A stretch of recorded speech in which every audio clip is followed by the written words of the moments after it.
Okay, so I guess it's time for another update, and this time I'll try to move a little slower, or smoother, or something. Let's start off at the front garden, I guess.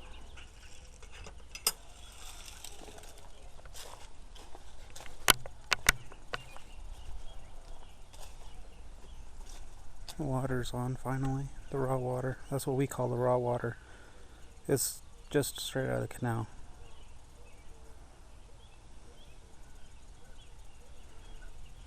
The lilies and tulips are coming on nicely. Try not to get the camera wet.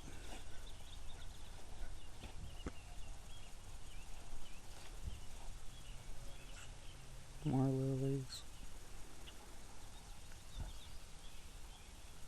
This is only after maybe 3 weeks of growth. Looking pretty good.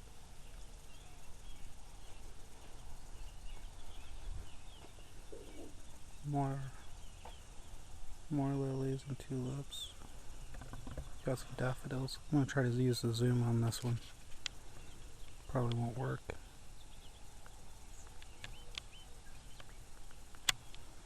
Yeah, probably made a click right there, and it doesn't look like it made it any clearer. There's the daffodils, some daffodils.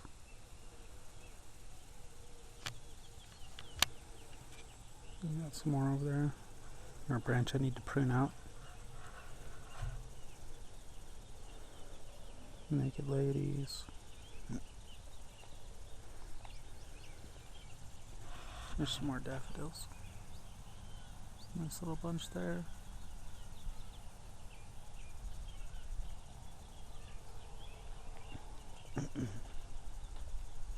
Excuse me.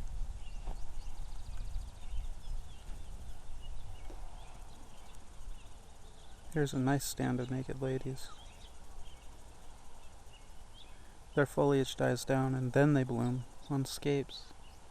Hopefully I'll be able to show you a nice stand of blooms this fall.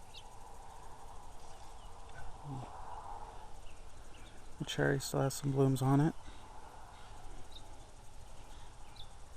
It's going to be loaded with fruit.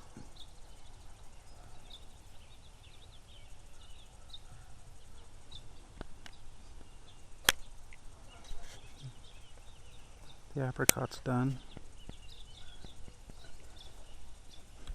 Don't get the camera wet.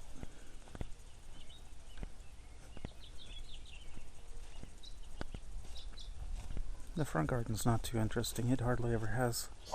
It's just too tiny for it to have much. But let's see. Here's that half-dead banana. It's coming along nice. And my chipotle peppers. Contrary to what they say on that food, how can I say it without getting in trouble? That Food Network. This is a chipotle pepper. Where's a fruit? Here's a fruit. Can you see that? It doesn't look anything like a jalapeno. These are true chipotle peppers. Straight from Mexico. It makes me mad when the lazy yeah, I can say it, foodies. They say that a chipotle is a smoked jalapeno. It is not. It's a distinct and individual pepper. I don't think I even have any jalapenos. I think I might have some serranos, but that's as close as I think I have to a jalapeno. Rhubarb's doing good. This pepper got a little bit nipped. Those chipotles over there, those are actually held over from last winter. But same with these. These are devil's tongue, but they're not actually supposed to be that color. They got a little bit nipped by the frost, but they were held over from last summer.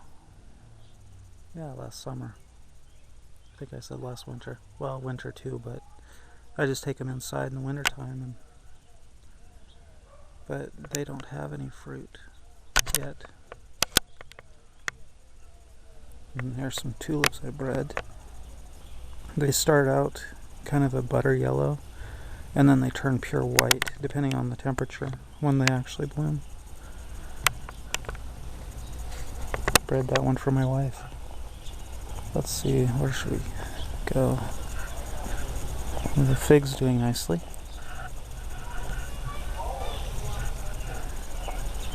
This banana got a little bit nipped too. It was under a box, but you can only get about 5 degrees protection out of a box, or any temporary protection that I've been able to find. Some kohlrabi. My pomegranate, it lost all its leaves during that big windstorm last week. Let's see, got some shallots. The honeyberry is blooming. Finally. They're not all the way open yet, but might actually get some fruit off this year.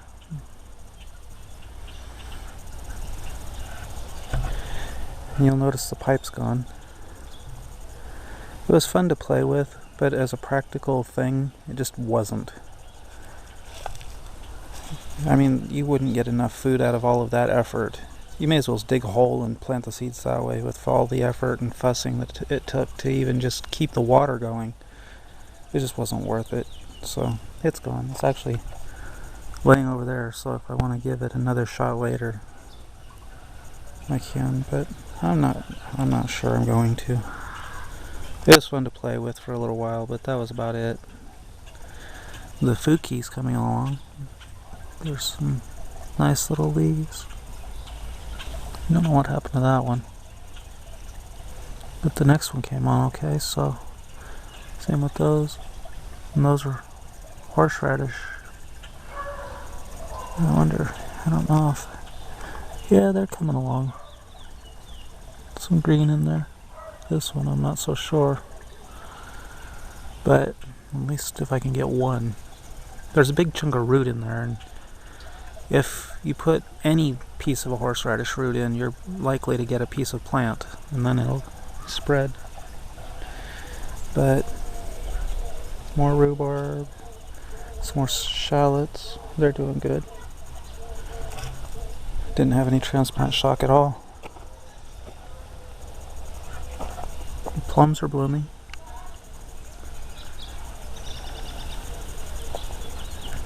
That one, the one that's really blooming, is the first, I think this is the first year it's really bloomed. But it looks good.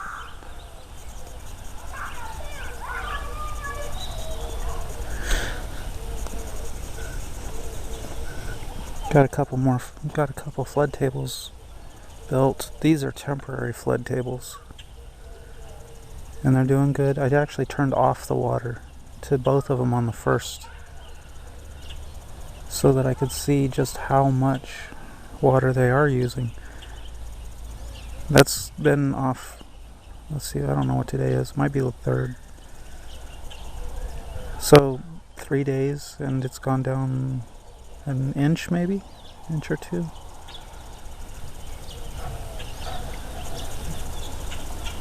Got my kohlrabis here. Parsley, oregano, mint. What's left of the mustard after that storm. The radishes are doing good. It looks like a bird's been picking at them. A bunch of miscellaneous plants there.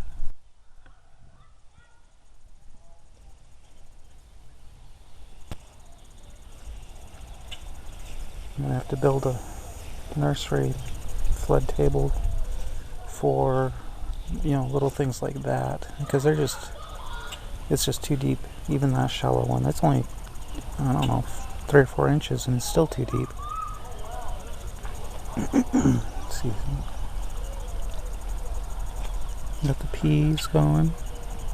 Can't grow the peas in the flood tables because they need a wet-dry cycle to germinate. And the seed keeps rotting if I try it.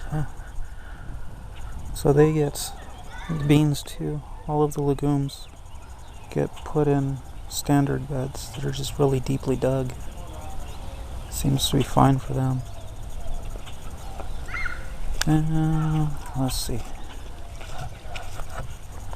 More apricots. Finally got the top layer of dirt on the mound. I know in another video I said which direction to lay down to refill it, but I don't think that video got put up. I'm probably not going to, but so I'll say it again. You dig your hole, fill it with detritus, kitchen scraps, lawn debris, just anything you can find, just pack it in there real tight. Then the dirt that you took off the top, that you set on the side over there, goes in first.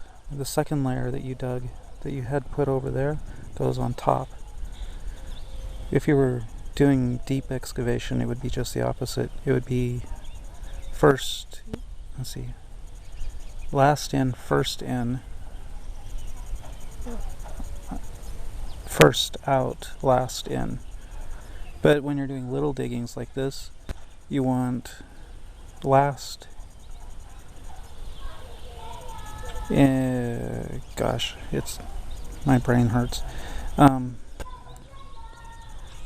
The last out is the last on. The first out is the first in. First out, first in. Last out, last in. Yeah. And then I'll show you how to, when I finish it, on the next update, it's not finished yet. But anyway, you want to keep the dirt on there for about a week because it's helping to pack all of that detritus. Otherwise it'll just sink into nothing.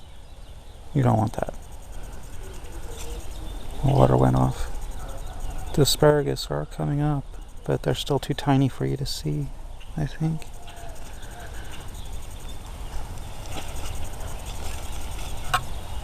And this is something, these jugs you might see, the reason they're there is they're drip watering the trees.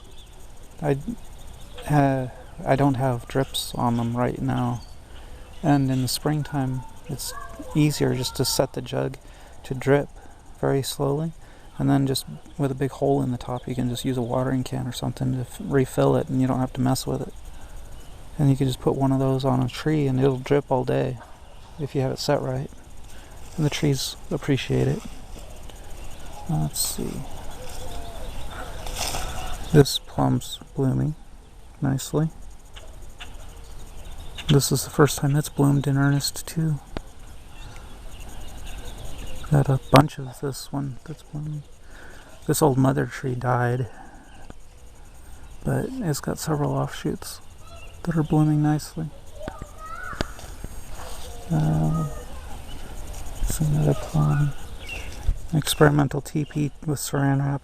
Don't do this, especially if you live in a cold climate like this. It's completely useless. Here's some currant flowers. This currant is going to be loaded with fruit.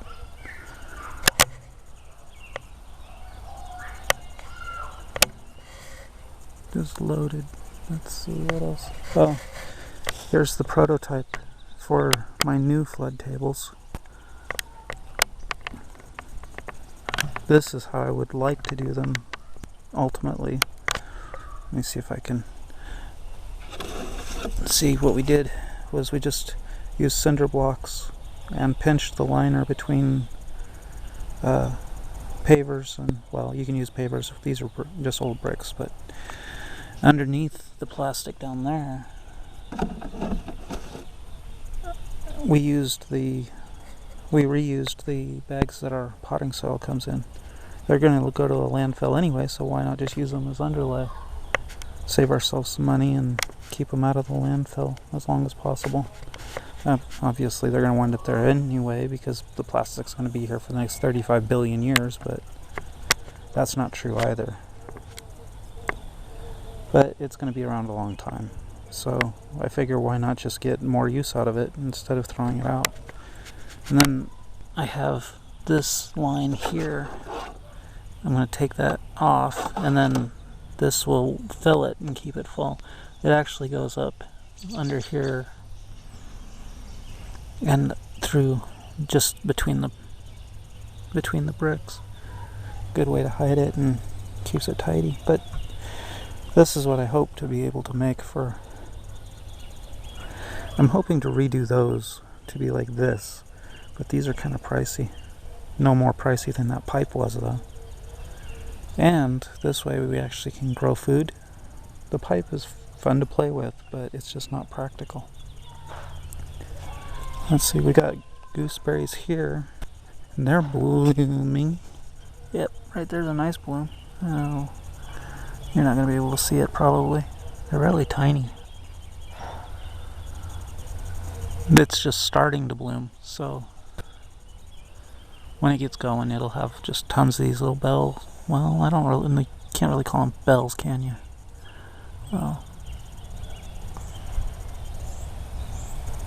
Well, at any rate, you can sort of see it. Let's see what else is there. Trampling all my hoses here. Oh, the Principia is blooming. Or was blooming. Oops.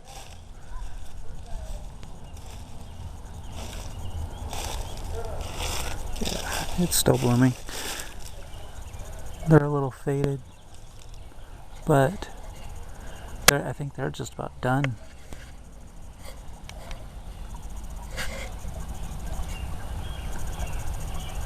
I don't know if we're going to get any fruit off them this year. We should, but that's no guarantee.